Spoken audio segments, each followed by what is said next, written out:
European concert music, so-called classical music, provides an unlikely setting for improvisation.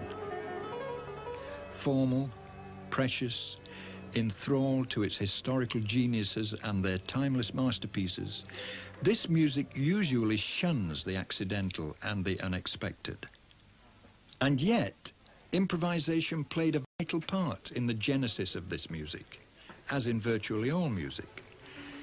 Mozart himself was more valued by his contemporaries as an improviser than as a great composer.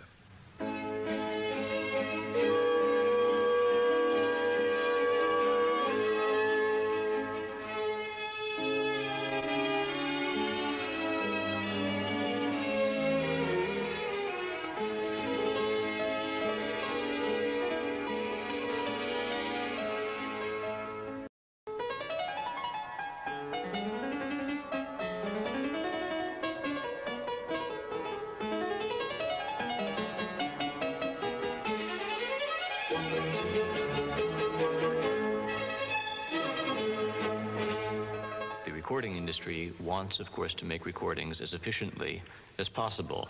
And if you are constantly improvising, it makes it, for instance, rather difficult to splice, because the second time around you might be in the upper octave instead of the lower octave of the keyboard, and they put the things together, and the music jumps an octave, and they need something which is relatively straightforward in order for it all to work.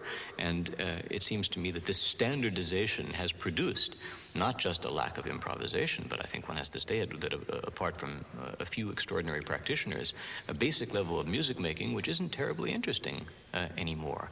That many of the performances are interchangeable, they're middle of the road, they are not challenging, they are above all concerned with the outlines of compositions, but not with their inner content.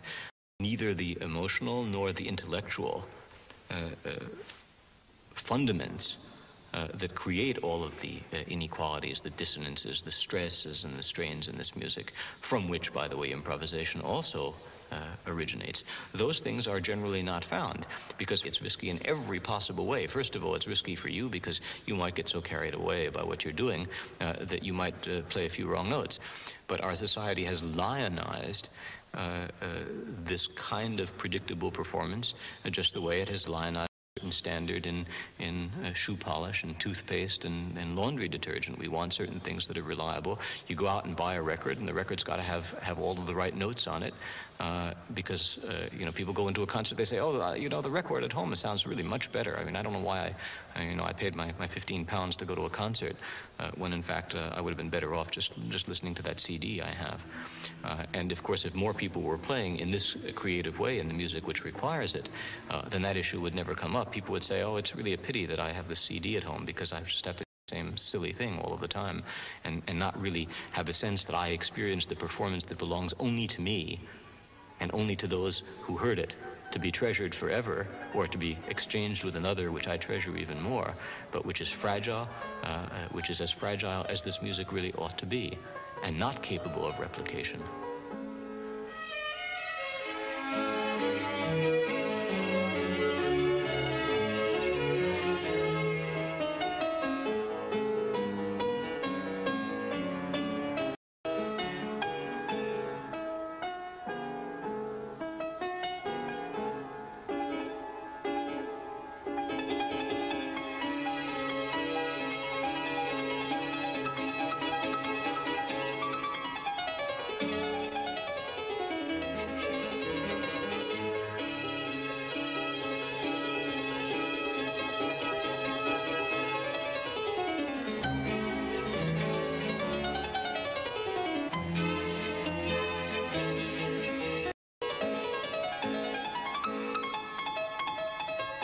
Robert Levin's improvising here consists of decorations to the piano part.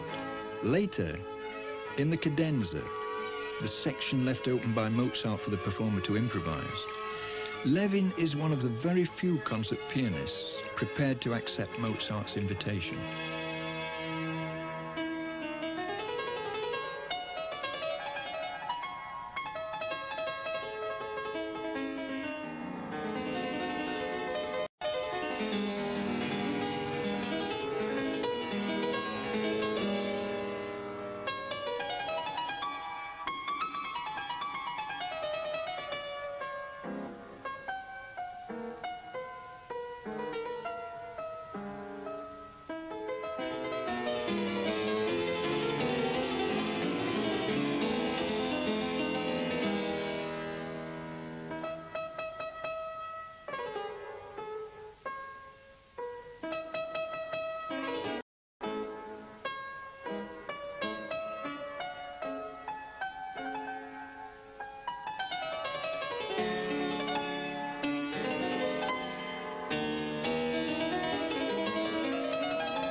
We have a terrible problem now in the 20th century, which is that these pieces have become museum pieces. They have become, through almost limitless repetition, so thoroughly known to everybody that as soon as you add even the most tasteful of embellishments, people are aware of the fact that what they're hearing is something else.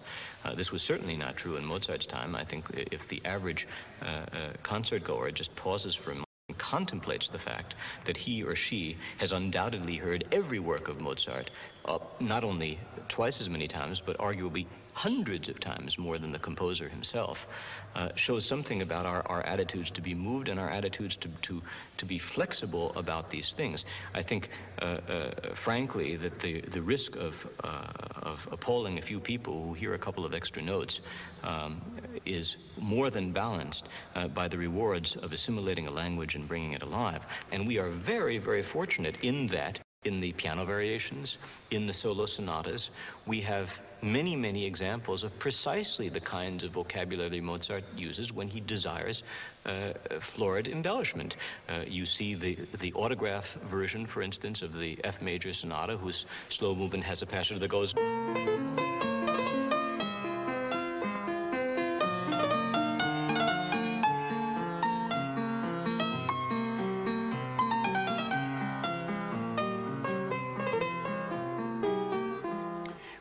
Turns out in the first edition, published as is commonly acknowledged under his supervision,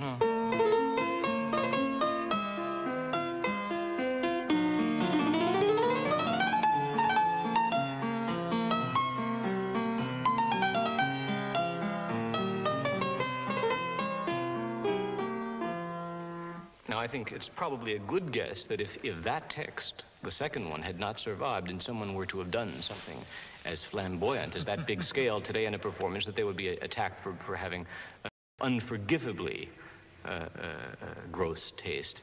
But